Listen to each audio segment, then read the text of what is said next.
Hi, and welcome back to the Learn Introduction to Functional Programming with Haskell course. In this module, we will learn all about pattern matching and records. Let's get started. We'll begin the module by introducing the concept of pattern matching with some simple examples, and then move on to look at different types of pattern matching, including for wildcards, tuples, custom types, and lists. We'll also look at a special pattern known as an as pattern, and how we can utilize guards to make our patterns more expressive. Finally, we will look at case expressions and records. We've got a lot to cover, so let's crack on. Consider this definition of the factorial function. We saw this before in a previous module, but I'll briefly explain it again. The factorial function takes an int and returns an int. The function body is defined using the if-then-else construct. If the int argument given is 0, then it returns the value 1. Otherwise, it returns the value of the else block. Another way to define the factorial function is like so. We've called the function fact here rather than factorial just to avoid the name clash that would occur if they both had the same name. You will notice that the type signatures of the two functions are the same. They both take an int and return an int, but the second definition has a peculiarity. At first glance, it looks like we are defining the function twice, and surely that wouldn't be allowed. Well, when we initially spoke about defining functions, I said, we use the equals sign to bind an identifier to an expression, and each identifier has a specific type signature. An identifier is just a name for a variable or the name for a function, so our identifiers in this case are the function names of factorial and fact. Up until now, every code example I have shown only had a single binding for each identifier, but we will now explore how we can use pattern matching to provide as many bindings to the identifier that we like. Pattern matching allows you to define functions in your Haskell code like you are defining a system of equations in mathematics. We'll come back to this factorial example in a bit, but for now, let's delve into pattern matching more so we can understand how it works and what the rules are. Pattern matching is a technique where a specific variable value is tested to see whether it matches a provided pattern. Quite often, we will bind the matched variable to a name, which we can then use in the function body as well. The set of values which can be tested for a match is defined by the type for the parameter. Let's see what we mean with an example. Suppose we have a function f, which takes a bool and returns an int.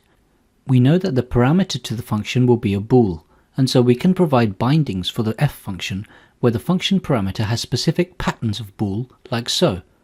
When we call the function, we provide a value for the bool, and Haskell matches the given pattern with the correct binding. So when I said before that the set of values that can be tested against is defined by the type, you can see that clearly here in action. Since the type of the variable is bool, there are only two possible values, true or false, and we have bindings for all possible cases here. Let's look at another example. Suppose we have a function g, which takes an int and returns an int. We know that the parameter to the function will be an int, and so what we can do is provide bindings to the function where the function parameter has specific patterns of int, like so. And this will work when we call the function with an int value, for which we have a pattern match like here. But we know from the type signature that the first parameter to g can be an int, and that an int can be less than 0 or greater than 4. There are values for which we have not provided any patterns which will match. So what will happen when we call the function with the argument of 5? Well, it will blow up in your face. We get an exception stating that g has non-exhaustive patterns. This means Haskell was unable to match g of 5 to any patterns which we have defined. If you noticed, g is just defining specific cases of the factorial function which we have been using as an example on previous slides. Let's return to it again. In this case, we have only two patterns for the parameter to the fact function. The first one is 0, which is an instance of int and will of course match when the argument passed to the function is 0. The second pattern is not actually an instance of int, it is just a parameter name we have given it. This type of pattern, where you provide a name for the parameter beginning with a lowercase letter, actually matches against any instance of int. These are the types of patterns which we were using in all of the previous modules. They worked because these patterns match against all inputs. And so when you try to calculate the factorial of something using this fact function, one of these two patterns will always match and run. Pattern alternatives are tried sequentially, from top to bottom, and so we should define them so that the more specific cases appear above the more general ones. Suppose we were to define our factorial function like so. we've called our function fact followed by an apostrophe. This is somewhat common in certain styles of older Haskell, and we pronounce it as fact prime. So we define fact prime such that the more general pattern is above the more specific one.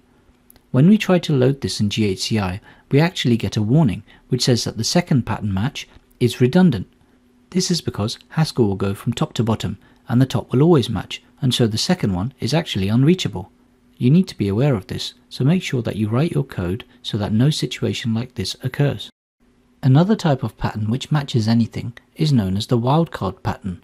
We've seen this before in a previous module, but only now do we realize that it was actually a pattern the whole time. Here is an example. The function f2 takes a string as a parameter and returns a string. We have three patterns here. The first one will be matched when the string's value is hello. The second one will be matched when the string's value is bye. And the third one is our wildcard pattern, which will always match. Since Haskell will go from top to bottom, it will check if the string passed as an argument matches hello, then bye, then go to the third case, where it will always be matched. You can see this when you call the function. Now let's look at a different example of a function called f3. For both functions, the third cases will match anything. The difference is that when using the wildcard pattern, you are specifically making it clear that you are disregarding the value, and so it is not available to you in the function body. In contrast, when we match everything by giving the variable a name, like we do here with x, then we have access to whatever the argument was in our function body. This is known as binding the value of the pattern match to a name.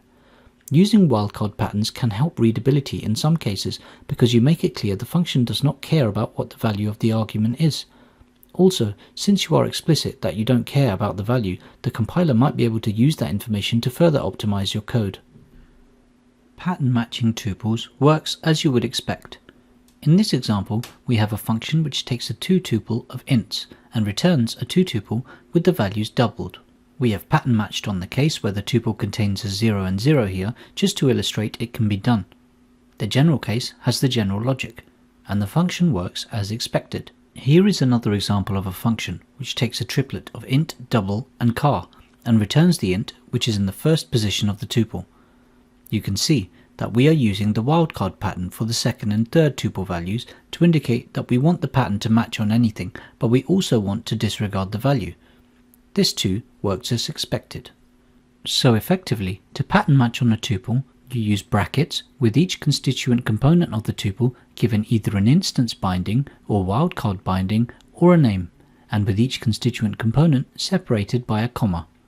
This works because the commas are kind of a special syntax for the constructor of the tuple, and as you will see when it comes to pattern matching on algebraic data types, constructors play a key role.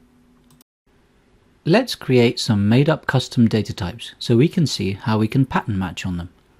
Here we've got a dog breed some type which can take the values of either a Dalmatian, a Rottweiler or a Shiba Inu, and we've also got a cat breed type which can take the values of either domestic, lion or tiger. Next we've got a type synonym called name, which is just an alias for a string. We've got a data type renaming called age, which is a wrapper over an int, and finally we have the full algebraic data type of an animal, which can be either a dog, which has a name, age and dog breed, or it can be a cat, which has a name, age and cat breed. Remember, we've covered all of these forms of type declarations in a previous module. If you're not sure what they mean or what the differences between them are, then I recommend you go back to the previous module to revise and then come back here. We can create instances of an animal like so. Here we have a dog called Fido and a cat named Felix. We are creating each animal by using the appropriate dog or cat constructor. When we define the animal's age, we are also using the age constructor, and so we need to use brackets to group the value, otherwise the Haskell compiler will throw an error. Now suppose we wanted to create a function called speak, which takes an animal and returns a string. Since it takes an animal, we need to cater for each type of animal, both dogs and cats. Here we are providing patterns for a dog and cat, which will match absolutely any value.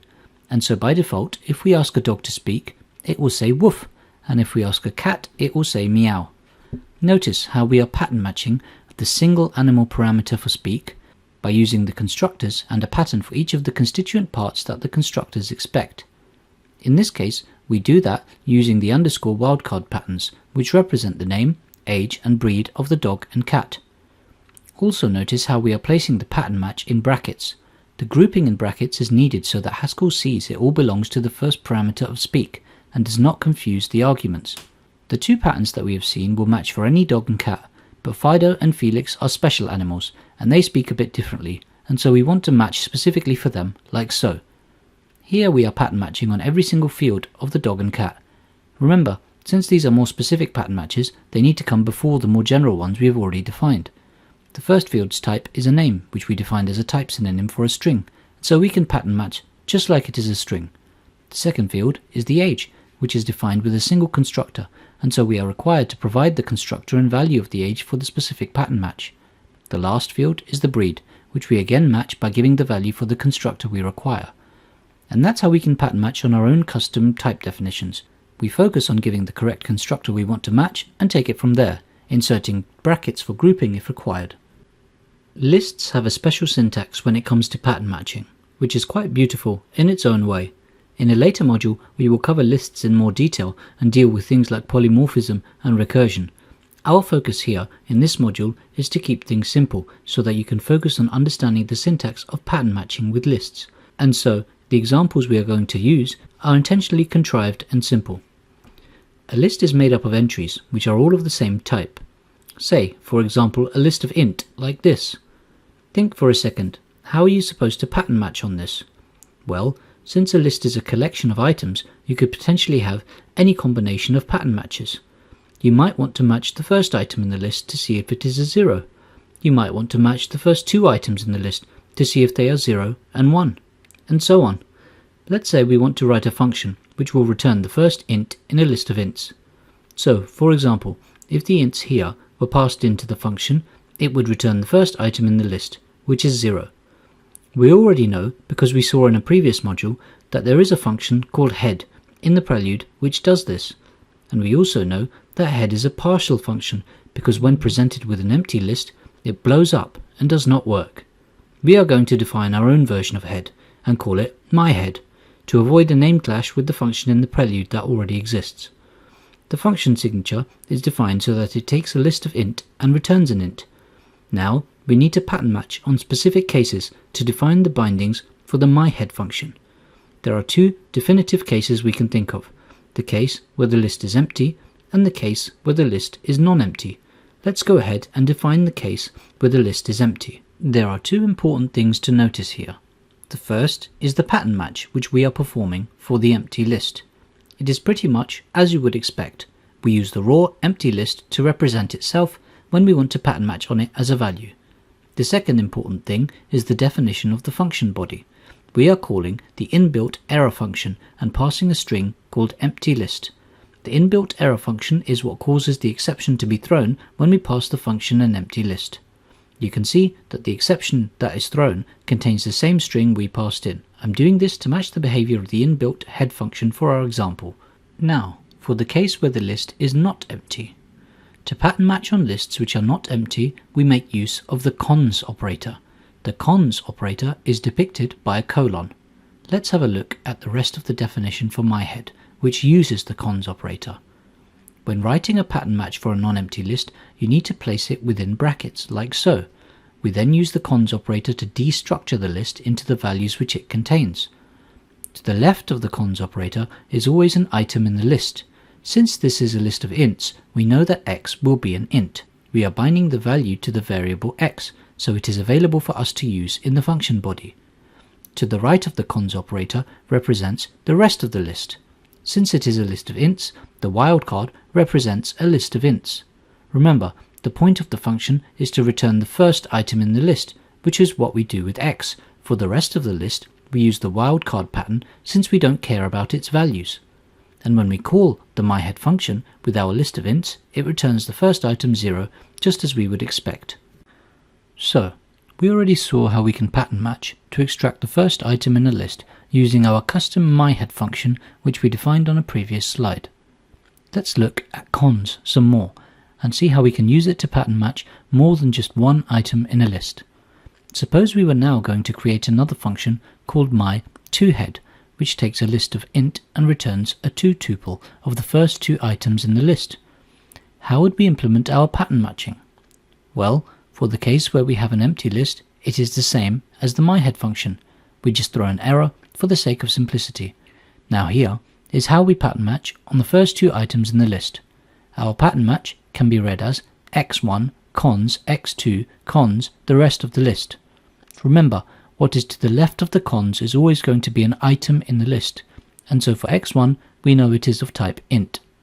To the right of the cons is always the rest of the list, but if we look closely at the rest of the list, our pattern destructures that part too. To the left of the cons is always an item, and so we know that x2 is also an int. Then to the right of the cons is the rest of the list, which will have type list of int. We leave it as a wildcard match, which we do not bind to a name. The rest of the list could be any list of int, and remember, a possible value for a list of int is the empty list, and so the entire pattern of x1 cons x2 cons underscore will match lists which contain only 2 items, and also match lists which contain more than 2 items. So you can see, for the whole pattern to match, the list needs to have 2 or more items in it. So let's see our function in action. If we call it with an empty list, we get our exception, as we would expect. If we call it with a list with many items, we get a 2-tuple back with the first 2 items in the list. Now if we call it with a list with only 1 item, we get an exception. This is because we have defined a partial function with no binding which matches. If you want, you can provide another binding for the case where there is only 1 item in the list.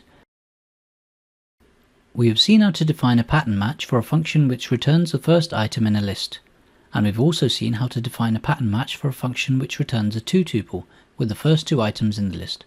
Now, your task is to write the function binding and pattern match for the function my3head, which takes a list of ints and returns a tuple of the first 3 elements.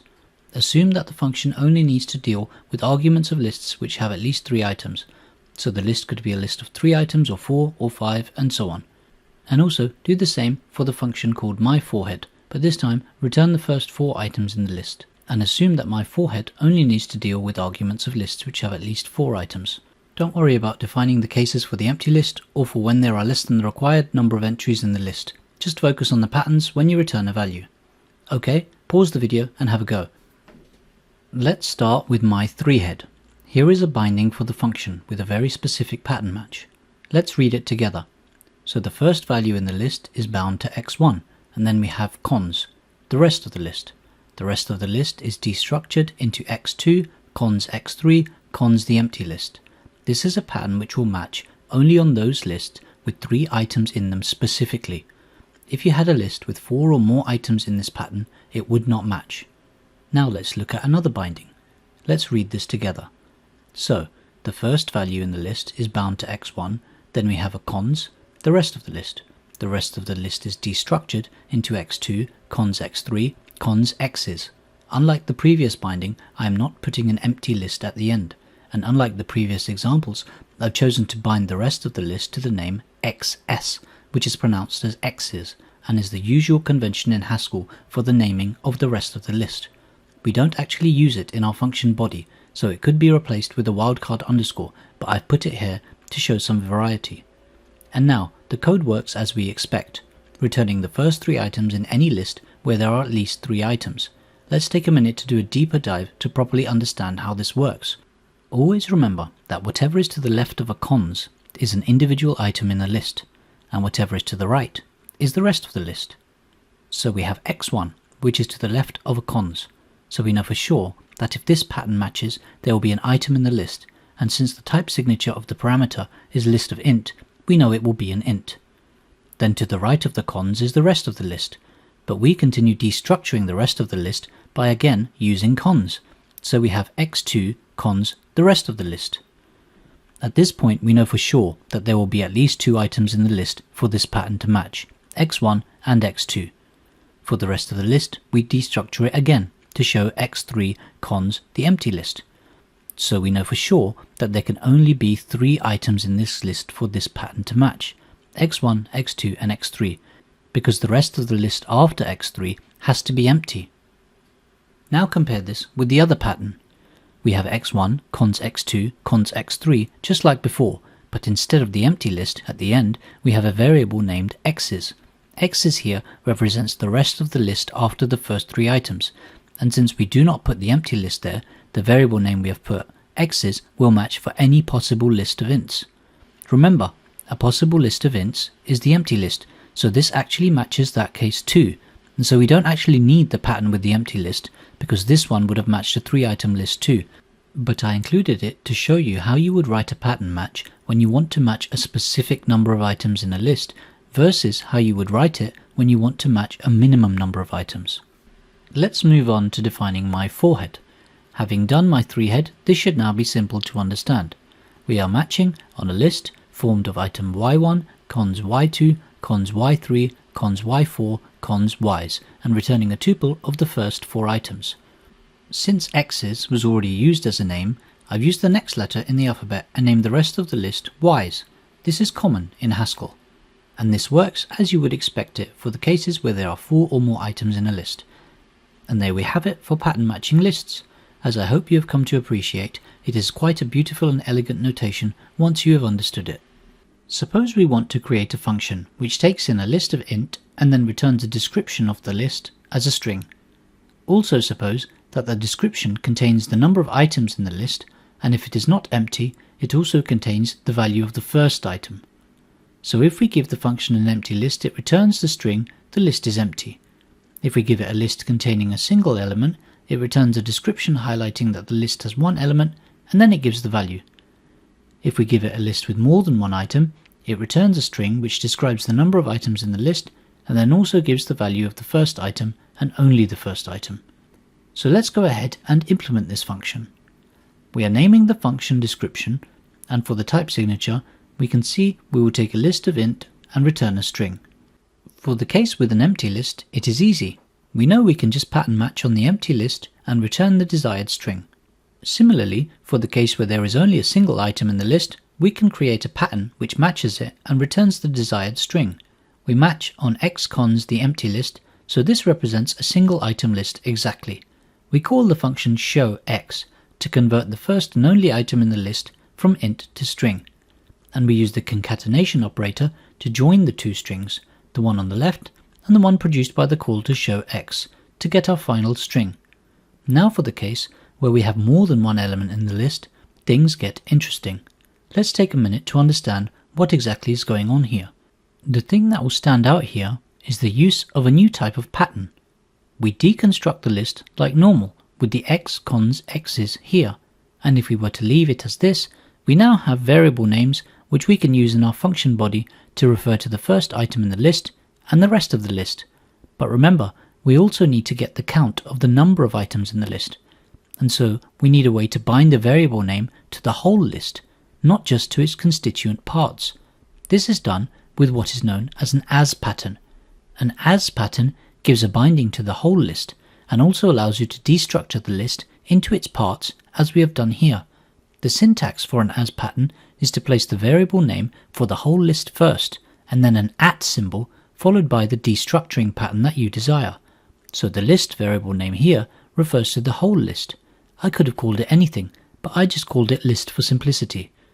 And the x cons x's refers to the destructured first item of the list, cons the rest of the list. Now within our function body, we can use the list, x and x's bindings, and that is what we do to get the desired string result. We make use of a where clause to define a value which I have called length s. This is the number of items in the list as a string. We use the length function to get the number of items, but it is an int, so we use the show function to convert it to a string.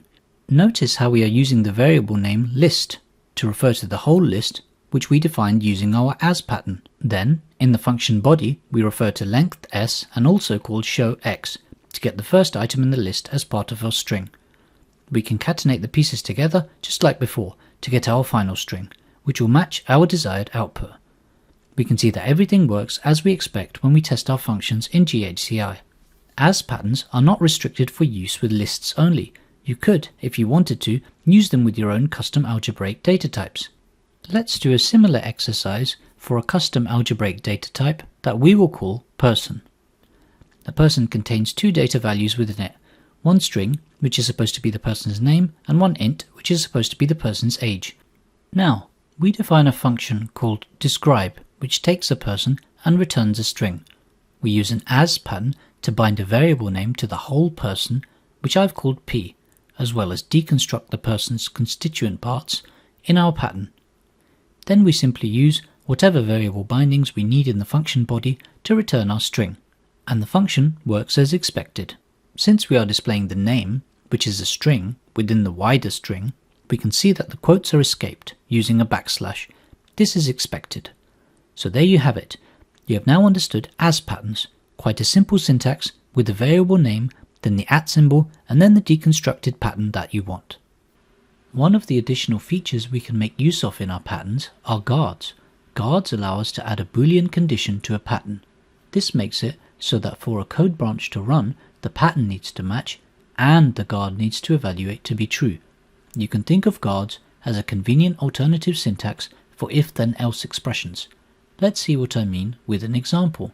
Here we are using an if-then-else expression to conditionally return a different string.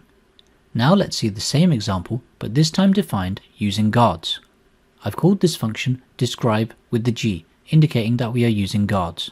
Now there is some new syntax here, but nothing too complicated. Let's go through it together. The initial pattern for both functions is exactly the same. We use an as pattern to define P to represent the whole person and then deconstruct the values within the person. But then, instead of giving an equal sign, we give a sequence of guards. A guard begins with a pipe symbol, then it requires an expression which will evaluate to a Boolean, either true or false. Then we can provide the function body which will run in case the expression evaluates to true. For the second guard in the sequence, we use the word otherwise. Otherwise is an alias for true, so it will always match. So this is like the else block in the previous function definition. In this example, we only have 2 guards in our sequence, but you can have as many as you like. As with patterns, guards are evaluated from top to bottom, and the first that evaluates to true will result in a successful match. Since otherwise will always result true, it should always be the last guard in the sequence. Certain style guides for Haskell state that you should prefer guards over if-then-else, where possible. This is because they argue that guards lead to more readable code. I tend to agree. One of the things you need to be aware of when using guards relates to whitespace. Make sure that your guards are all indented at the same level. If you don't follow this advice, you may get a parse error because you are violating Haskell's whitespace rules. That's it for guards. Simple enough, really. Let's take a minute to do an exercise. It is your job to write a function called sign, which takes in any int and returns an int. The sign function should return a 1 if the int passed in is positive. It should return 0 if the int passed in is 0, and it should return -1 if the int passed in is negative. And you should write your logic using guards. Okay, pause the video for a few minutes and try to write the function. Then I'll go through the answer with you. That shouldn't have been too hard. It wasn't a trick question or anything. Here is the answer I wrote. We have one binding with 3 guard clauses, one for each row in the table. We evaluate our conditions in our guard and then return either 1, 0 or -1 as needed. Guards are a nice convenient syntax to use, and we will be making use of them throughout the rest of the course. So far, all of the pattern matching that we have seen has taken place when we have defined functions and their parameters. Doing things this way means you need to provide multiple bindings for your functions, one for each sequence of pattern match that you want.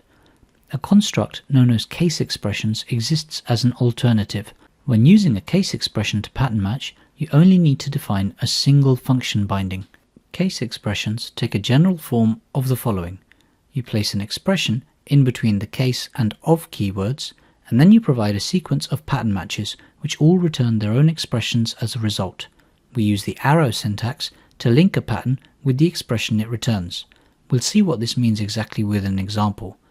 If you remember, we previously defined a function called myHead, which returned the first item in the list which was passed in as an argument.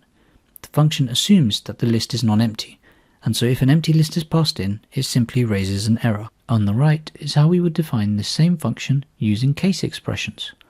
You can see, at the point of the function definition, we just use x to match all potential lists of ints, and then we use the case x of construct to define our pattern matches. In our case, we only have 2 patterns, but in the general case, you can have as many patterns as you like. The pattern matching rules for case expressions are the exact same as what we already know from function definitions. Haskell will go through the patterns from top to bottom, and if no pattern matches, a runtime exception is thrown. This is the behavior we have already seen, so there is really nothing new to learn here except the syntax. When it comes to style, it is recommended that your arrows align to aid readability. Also, place each pattern match on a new line indented by 4 spaces. Make sure each pattern match in the sequence is indented the same amount, otherwise you could get a parse error and you will need to fix the white space. Now you may be asking yourself, what is the point of having 2 different ways to do the same thing? The left and right examples shown here both define the exact same function, right? Why would you choose one over the other? Well, in many cases it just comes down to preference. You can choose either and they work just as well. But notice how the case expression can be applied to an expression and also results in an expression being returned. Well, that actually means that you can nest case expressions. I'm not showing that here, but it is something that you should know. This is actually the main difference between the 2 styles. You cannot nest pattern matches at the level of the function binding, but you can in a case expression. Also, you can apply case expressions anywhere an expression is expected, so it is more flexible in where it can be used. Which style should you use? Well, for beginners, like the people watching this course, the additional ability to nest when using case expressions is really not a big deal at all. And to be honest, even the authors of the Haskell Prelude library use both types of pattern matching extensively, and so it really does not matter which one you use. Go for the one which makes the code more readable. Before we dive into records, let's understand some of the problems that they try to solve. Suppose we have a data type named person, which is defined like so. You can construct a person by providing a string and int to the constructor, where the string is intended to represent the person's name and the int is intended to represent the person's age. These are said to be positional parameters, because when using the constructor, you must make sure the string always comes first and the int second. Otherwise, the compiler will complain and not let it type check. Now suppose that we want to write functions which just operate on a person's name or age. So they take a string or an int as an input parameter rather than the whole person. Something like the greeting function here, which would just take the name of the person as a string and respond with a greeting of hello. Now obviously we can't pass a person to this function, we need to extract the name from it and then pass the name. What we need to do is write what's known as a getter function to retrieve the value from within the data type. We would write that function like so. To retrieve the name from a person, we write the function called getName that takes a person and returns the string value of the name. The logic is simple. It just deconstructs the person in the pattern match and returns the field in the first position for a person. We do the same for the age, except this time we return the second positional element of a person, and then we can use the functions like so. And what happens when we need to update a person? Let's say their age goes up by 1 year. Well, in Haskell we know everything is immutable, and so we cannot actually change the value directly. The way we do things is shown by the agedBy1 function. Here, we are having to deconstruct the person and all of its fields and then copy the values over and change the one field that we want to change. Because everything is immutable, we are not actually updating the value. That's why I put update in quotes here. Instead, we are creating a new person and returning that with the age set to the required value. When we call the function, everything works as expected. Now this is all well and good, nothing really new here, and things are manageable because a person only has 2 fields. But you can imagine that if we had a data type with many fields, say 5 or 6, it would quickly become annoying to have to write this type of code for each of our custom data types. Getters and custom update functions would soon become a real pain to maintain. This type of code is known as boilerplate code. It is necessary but very tedious to write. Records offer us another way of dealing with the fields of a type. Instead of working with the fields positionally, like we have seen so far, we work with the fields based on custom labels which we provide. A label is just another word for the field's name. We do this by changing the way we define the custom data type. Let's explore this further. I've created a new type called person_r. The R stands for record here, to avoid a name clash with the previous person type we created. We provide a constructor just like before, but instead of giving types in a space-separated list like we did before, we use this new syntax to define labels for each field as well as its type. we place the field label definitions in between the curly braces. For each field, we give the name of the label and its type using the double colon notation that we are used to. So we have person name as the first label, which is of type string. Each field is separated by a comma, and conventionally in Haskell you have leading commas like so. You could place the comma at the end of the line if you wanted, but Haskell convention is usually to place it in the front. The second field is called person age and is of type int. When we define our data type like this, it is said to be defined as a record, or sometimes it is referred to as being defined using field naming syntax. Let's see how we can construct a value of person R. We can construct a value just like before in the positional syntax, or we can use the field naming syntax to construct a value like we have done here with Elizabeth. The definition of the value is similar to the definition of the type in that you use curly braces after the constructor and place the field names within the curly braces separated by a comma. When defining the value, we obviously provide the actual values which are of the correct type for each label. You can see that the position of the definitions does not matter here. We are giving the person age first and then the person name. This is because the values are given based on the field's name rather than their position. Ideally, you should follow the convention of placing each field on a new line and having a leading comma, but I've had to show the code like this just to save space on the slide. And when we try to view each of the people in GHCI, we can see a slight difference. Satoshi appears in the positional style because that is how we defined the person data type. However, Boris and Elizabeth appear in the record style. Even though we defined Boris using the positional syntax, it still appears as a record because that is how the data type was defined. One of the benefits of defining your data types like this is that Haskell will generate the getter functions for you, and so you get them for free. This means you do not have to write any boilerplate code for the getter functions. They are just immediately available for you to use. Haskell will name the getter functions with the same name as the fields themselves. We can see the type of these functions in GHCI by using the :t command, and they are immediately available for us to use, as you can see here. There is also no need to write functions to specifically update a field, because with records you get a special syntax which allows you to do that more easily. So over here we are creating a new record called Boris plus 1, which is defined as the old record Boris, except the field named person age has its value changed to whatever the previous age was plus 1. We are using the person age getter function here to get the current age. We only need to provide the values for the fields we want changed. Any other field which we don't provide a value for will have the same value as the original record we are updating. Remember, everything is immutable. We are not changing the value of Boris, but rather creating a new person R based on the original values from Boris. You can provide new values to multiple fields at a time if you want, by separating each field value definition with a comma, just like the syntax we've been using so far with records. I've not shown that here, but it should be pretty easy to see how it would work. As you can see, the value of Boris plus 1 is just as we expected, the age incremented by 1 year. One of the pitfalls of using records is that if you have two different types defined in record style, and the fields of these different types have the same name, there will be a compiler error thrown. So, for example, if I defined another record type which had a field called person name or person age, the compilation will fail because the compiler will have tried to create two person name getters and two person age getters, one for the person R type and one for the other one. And obviously this won't compile because you cannot have two separate function definitions with the same name. It causes a name clash. The common way of dealing with this is by putting a prefix before the field names. This is why I put person here before the name and age, to show you how you can avoid this issue if it crops up.